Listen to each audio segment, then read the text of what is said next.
And the Iraqi government in the summer of 2006 sent down the 10th Army Division. It's one of the 10 new divisions of the Iraqi army to try to restore order in Basra.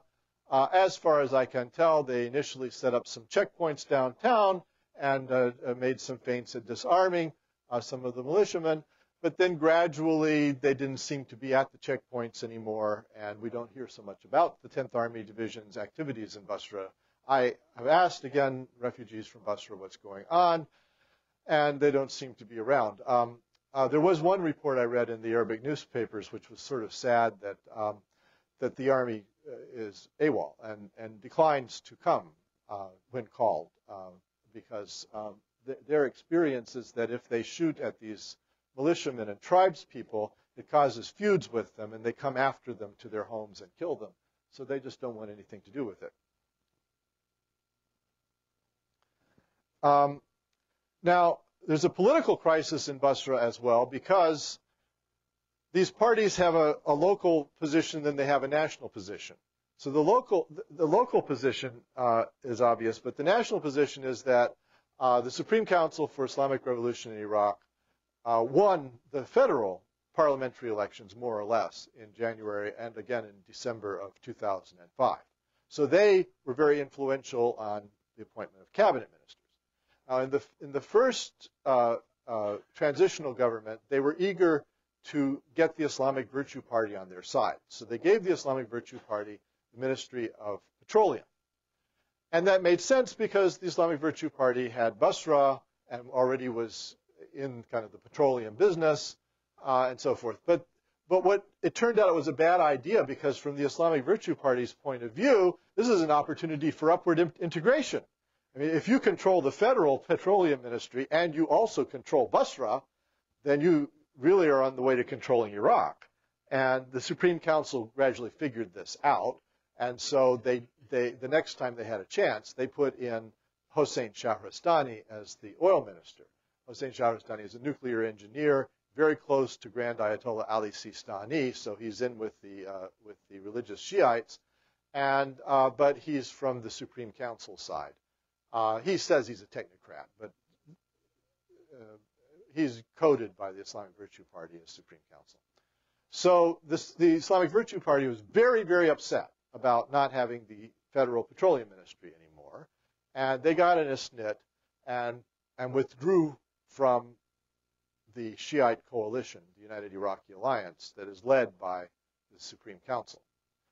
And when they did that, the Supreme Council got in a snit and said, well, if you're not going to be part of our federal government, we're not going to any longer support you regionally. So they engineered a vote of no confidence against the governor of Basra, Mohammed al-Wa'ili, and in the law, unseated him. He lost the vote of no confidence. Some of the members of the governing council that had been supporting him went over to the Supreme Council.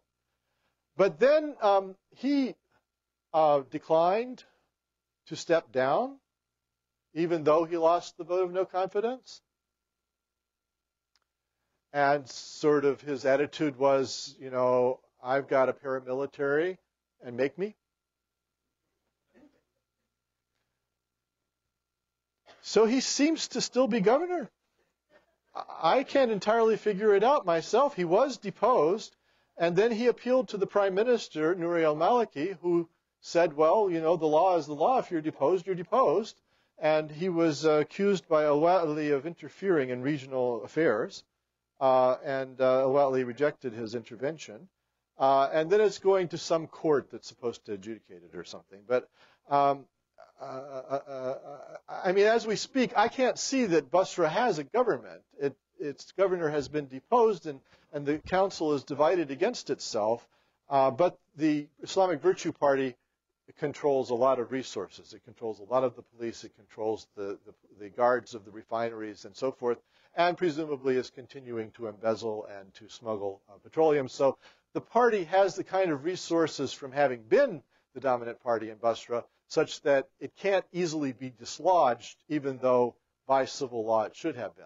So when you hear about Iraq as a democracy and all this sort of thing, I don't think in a democracy I mean, maybe in Chicago, I don't know, this kind of thing goes on. So, And then who had been supplying at least some order in Iraq was the British troops, but they kept getting blown up, and this was unpopular with the British public. And so, especially as Tony Blair went out and Gordon Brown came in, they're being drawn down, and there are only 5,500 left. They were in downtown Basra, one of their bases was, but they kept getting mortar fire from these militias because they were interfering with people grabbing these petroleum trucks.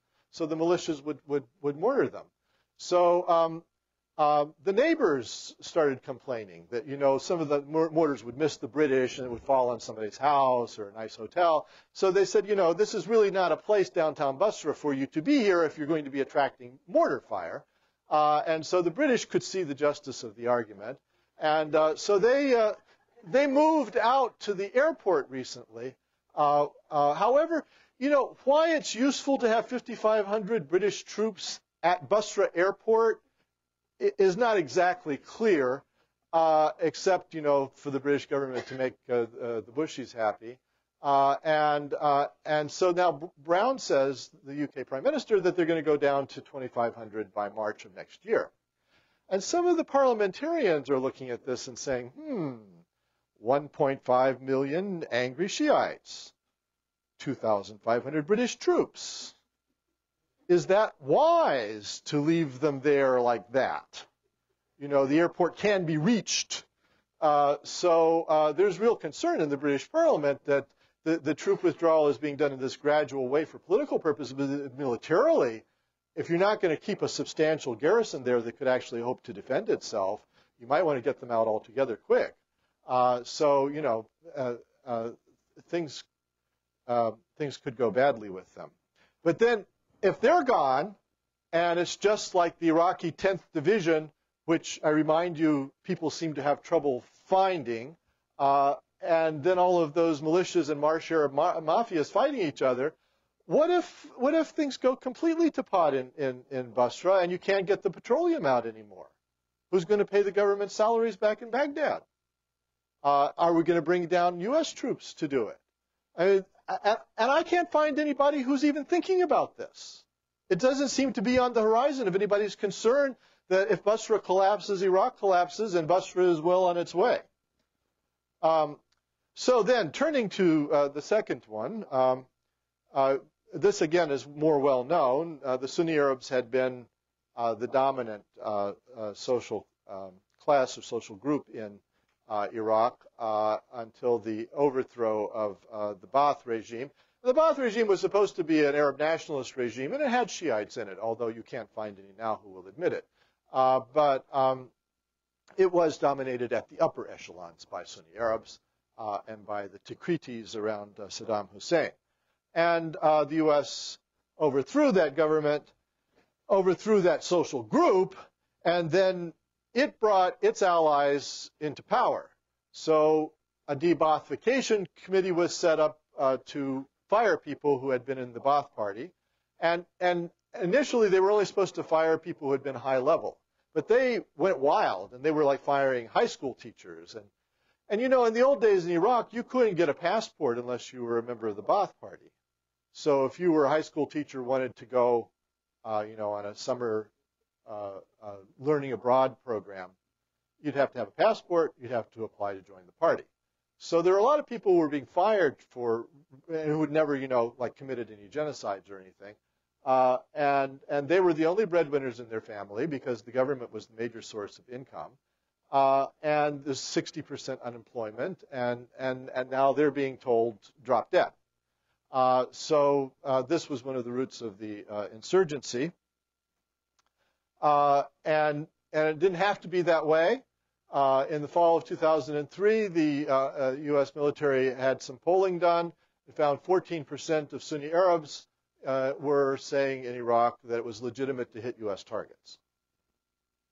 They did this poll again in August of 2006, and over 70% said it's legitimate to hit U.S. targets.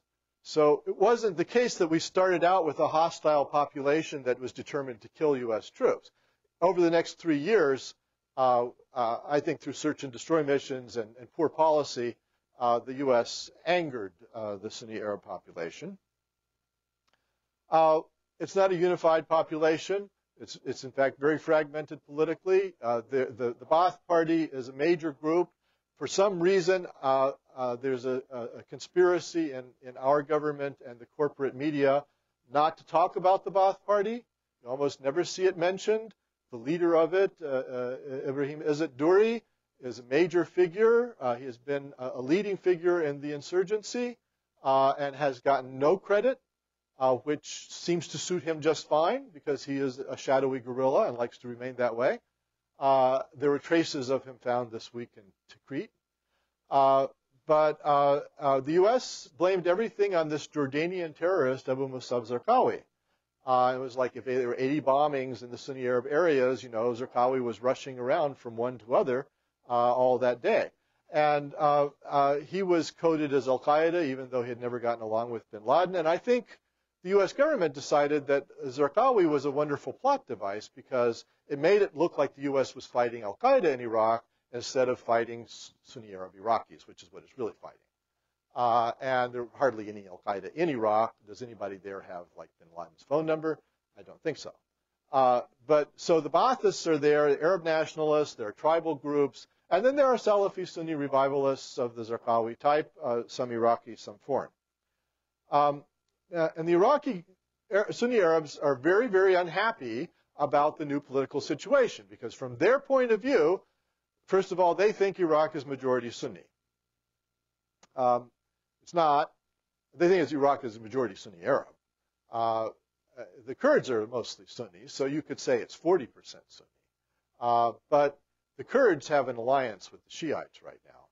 So the Sunni Arabs have gotten cut out of the deal.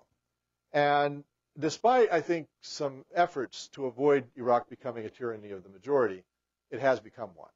So the Sunni Arabs will never, ever win any vote in parliament from now until eternity. They will always lose any important issue they bring up. The Shiites will outvote them. They have some Kurdish allies, which allows that to happen in parliament. That's a tyranny of the majority. And, that kind of thing used to happen in 18th century Britain, and it's the reason for which our founding fathers were very, very determined that there not be a tyranny of the majority.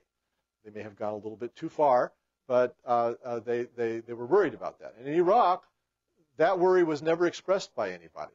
I don't know why, but they have a single-chamber parliament which has a natural majority of Shiites.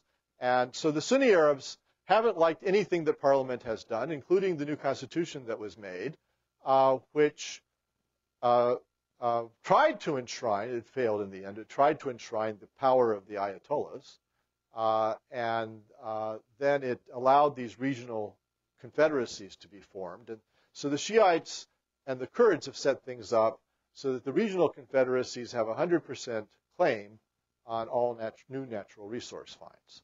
So if you find a Saudi Arabia-style lake of petroleum around Kut in southern Iraq, and they have formed a Shiite regional confederacy, none of that revenue is going to go to the Baghdad central government. And since the Kurds have developed oil in their area, the Shiites have developed fields in their area, if they make these regional confederacies and they put the oil-producing regions into them, the Sunni Arabs end up with the sands around Fallujah. And that's actually a quote from a Sunni Arab politician.